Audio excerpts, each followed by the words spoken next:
Leeds, Leeds, Leeds. Hello, welcome back to Imagine Not Being Leeds for your Leeds v Watford preview. Tomorrow night, 7:45 under the lights. I'll be there at church. Love it. No better time to go to Welland Road to pray than under the lights when it's a late kick-off. I absolutely love it. So I'm buzzing to get there like I am for every home game. Hopefully a lot of you watching will be there as well. But yeah, Watford, what to say about Watford? They've had a bit of a strange season, really. They don't tend to draw many games, so if they're not losing, they're usually winning, which is why they're only 3 points behind us, which I'm really surprised to read. Really, I don't really pay much attention on the table. I'm not too bothered at this stage of the season. But yeah, they're sat in 8th currently, only 3 points behind us, like I say. And when I looked at some of the results, I really was surprised to see how close they are to Leeds. I mean, they've lost the last 4 away games: Luton, Preston, Norwich, Sheffield United. Only scored 1 goal in them 4 games, conceding 11. It's really, really poor. The home form is the reason why they're probably sat in 8th. 4 wins out of the last 5. Some good wins in there against Sunderland and Middlesbrough. So the home form's really catapulting them towards the top echelon of the league. When you look through the fixtures, it's pretty much a win, a loss, and yeah, away from home they're shocking. They can't see a keeper clean sheet. They concede, apart from Sheffield United away a while back where they only conceded the 1 goal, but as we know, Sheffield United haven't got much either, have they? But yeah, I expect them to come and sit in. There's a blueprint to play Leeds, to try and frustrate us, try and take us as deep as you can at game, at 0-0. Try and catch us on break, try and do a Burnley. Sheffield United tried that, but for me, as class normally comes to fruition now, you can keep us 0-0 for as long as you want. I'll back us to get a goal against any team now and take that game, but that'll be their blueprint. They'll follow that, and they've got some talented players. I mean, I looked at some of the stats and some of the players, and I think there's a lad up front who's got 4 goals in 9 games, but I ain't even going to try and murder that name. That ain't my bag. I ain't even attempting that. So yeah, they've got a player up top who's having a pretty good season. They've got some talented players in there. There's no denying that. It's Watford. It's a decent club, and they'll have ambitions of getting up this season and aiming for those playoff places. I think they'll miss out currently, but at the minute they'll feel quite comfortable where they're doing, and I'm sure they're doing all right under Tom Cleverley. They've got Ogbonna at centre back, really vast experienced player, and Sissoko as well. Both Premier League players of recent years, both at the latter end of their careers now, but will definitely cause us some problems with that experience, and they'll be there to try and stop Leeds dominating and scoring these goals that evidently will win this game for me. But yeah, like I say, the form's very, very hit and miss. For me, it's Leeds against Leeds. So do one, Watford, do one. For me, it don't matter who we face this year. It really don't matter.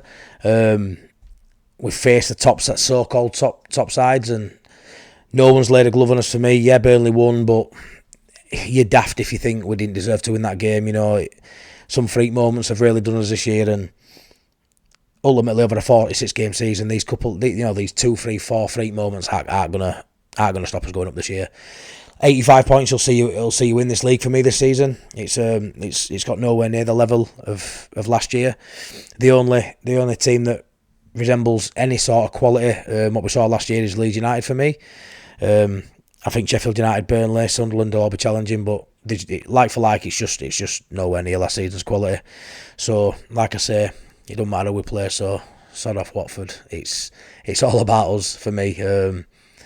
So yeah, I'd like to touch on a few things. I'd like to see how we line up tomorrow. A lot of people think it'll be unchanged, which I don't disagree with. I think that'd get us 3 points anyway. I just think, playing Friday, Tuesday, Saturday, it's a big ask, especially when these lads have been away in national duty. They sort of had to play Friday. With like Solomon and James coming back, but they got some minutes on Friday, and they'll be raring to go. I wouldn't be surprised to see Solomon maybe start this one. Maybe Aronson will come out. Maybe move Ramazani into 10, or Solomon or Nonto. Any of them can play at 10, but I would like to see Aronson come out on this one. With Aronson dropping out, if that's the case, you lose that press. Obviously, you lose that tenacity. he doesn't half stick it on defenders with his pressure, and I can't fault him off the ball. I think Aronson's been great. He's been okay on the ball, don't get me wrong. But out of that front four, he's the one I look at and think his shirt's vulnerable to some of these star names, especially with these injuries coming back.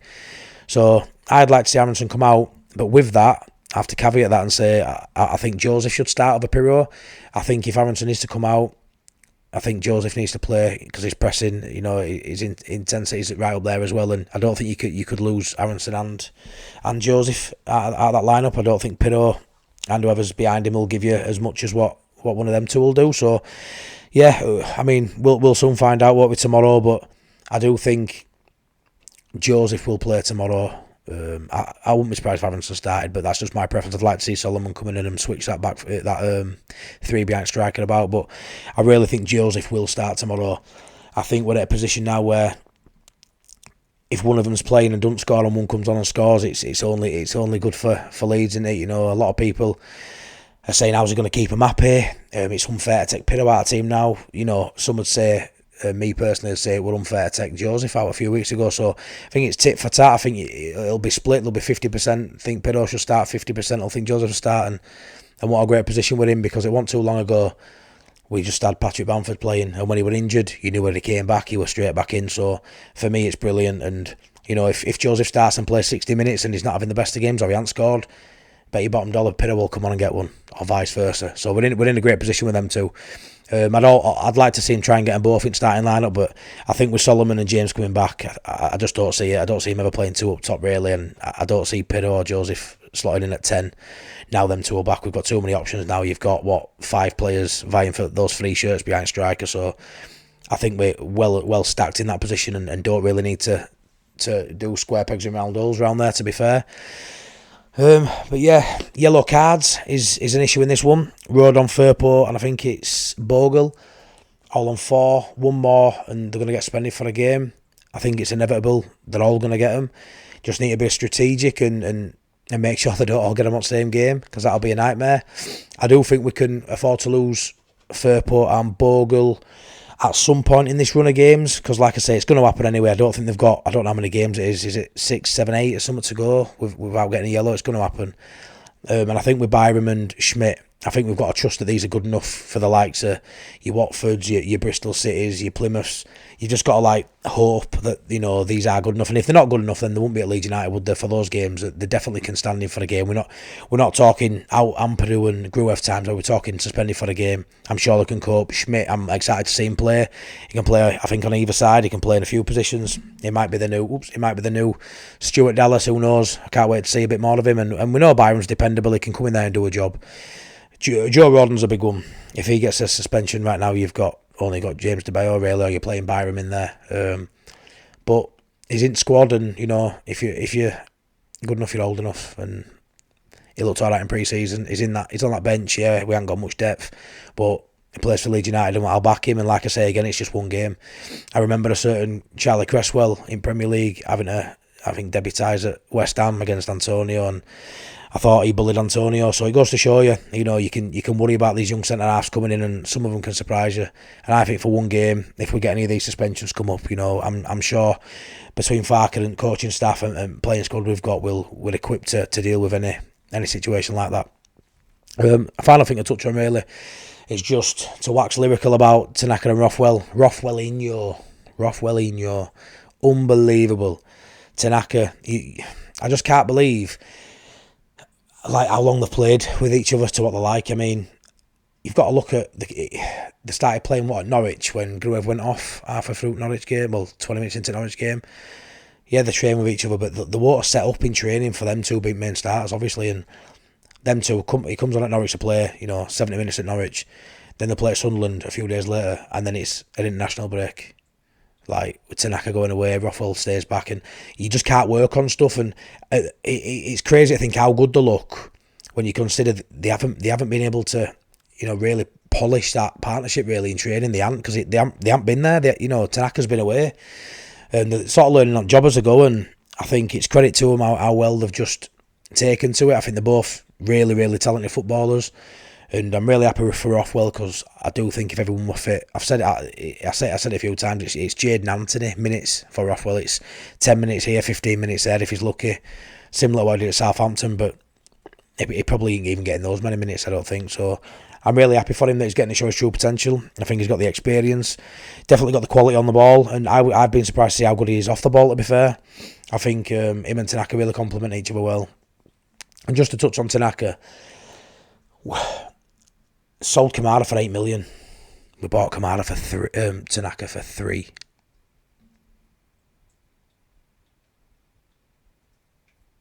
Unbelievable business. For me, Kamara just filled the shirt. He just filled the shirt last year. You know, he was steady. He didn't really have bad games, but he didn't really affect the game. Defensively, we were okay. Attacking wise, he was so. For a number 8, yeah, his all round game for me was just quite just boring for me. Kamara. When you look at what we're getting out of Rothwell, it's chalk and cheese.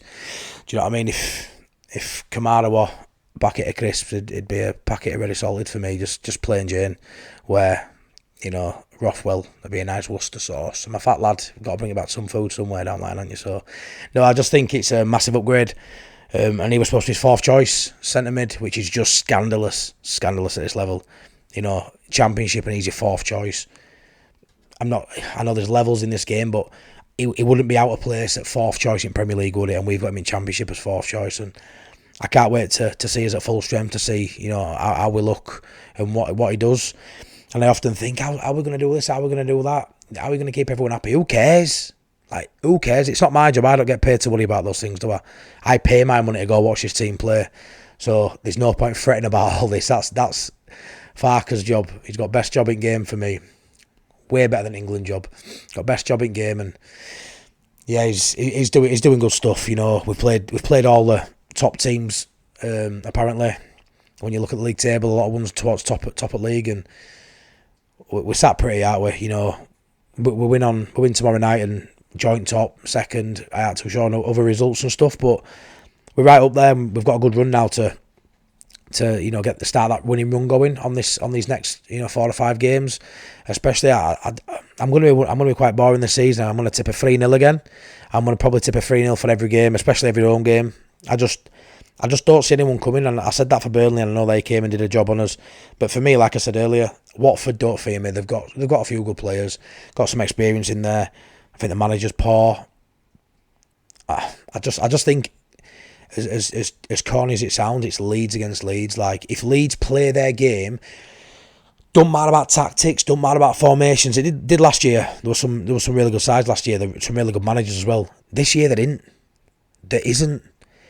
As long as we play our game, there's some games we don't even have to get out of second game. Some games we can play 6, 7 out of 10 and we'll come out away Cardiff, a 6 out of 10 performance. We won 2-0.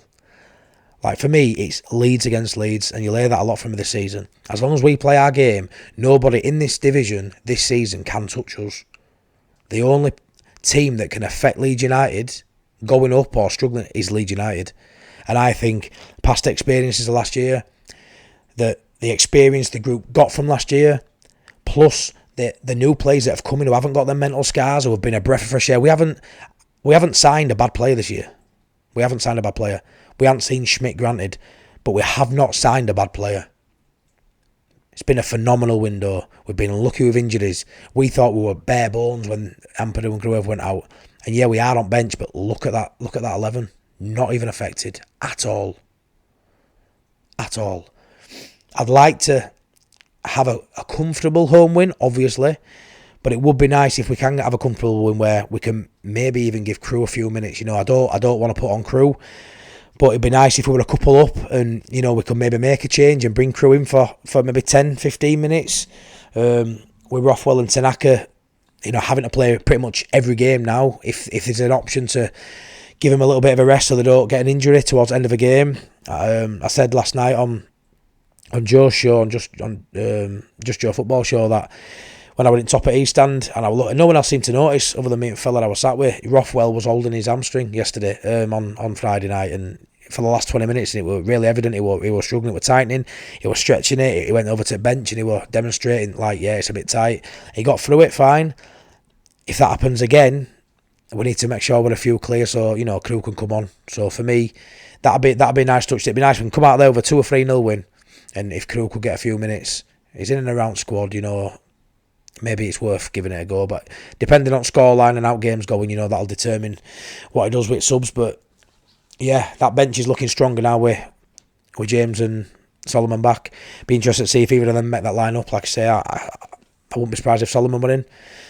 But either way, you're going to have both of these wingers on bench out of that, you know, back five wingers. You're going to have 2 of them on bench, and whichever order they start, whoever's on bench, it's going to be scary for the opposition team when we bring them on, whoever they are. If none of them Ramazani were on bench, and you're starting with Solomon and James, it's ridiculous, and you're bringing them to one. So it doesn't really matter winger-wise or with Aronson, you know, those 5. It doesn't matter who really plays for me.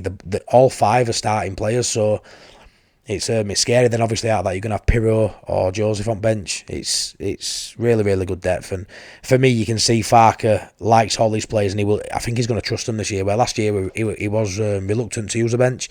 I think this year he's definitely going to use it because he trusts them, and it's an embarrassment of riches. So I do 100% think if it's a tight game and we need a match winner, we've got them this year. I don't think we'll really need the bench. I expect us to be out of sight by 60 minutes. I think we'll be a couple up, and I expect, like I say, a 3-0 win. I think Joseph gets one again. I think Pirro will get one off bench, and I think Ramazani will score. Imagine if that actually happened. That'd be crazy. But yeah, 3-0 Leeds. Watford do. But yeah, I'd love you if you wouldn't mind liking the video. Even if you didn't like it, just like it. It's not hurting anyone, is it? Sub to the channel, please. I'm currently 6 off 200 subs, which is pretty good for, I think, 3 weeks now. So yeah, I'm about 6 off 200 subs, so I'd love it if I get to 200 subs before game tomorrow.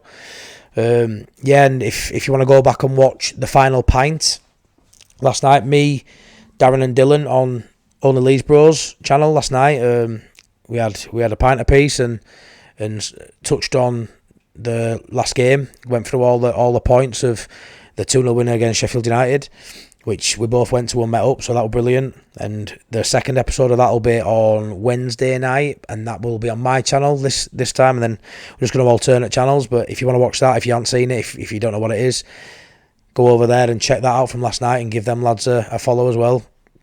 And yeah, that's it, I guess. So take care, and I'll be back at some point, probably tomorrow night or Wednesday, like I say, for Final Pint. I might even squeeze my own review in before that, maybe after the game coming home, I don't know, but I'll be back shortly, don't you worry. Peace out. Thank you very much for watching.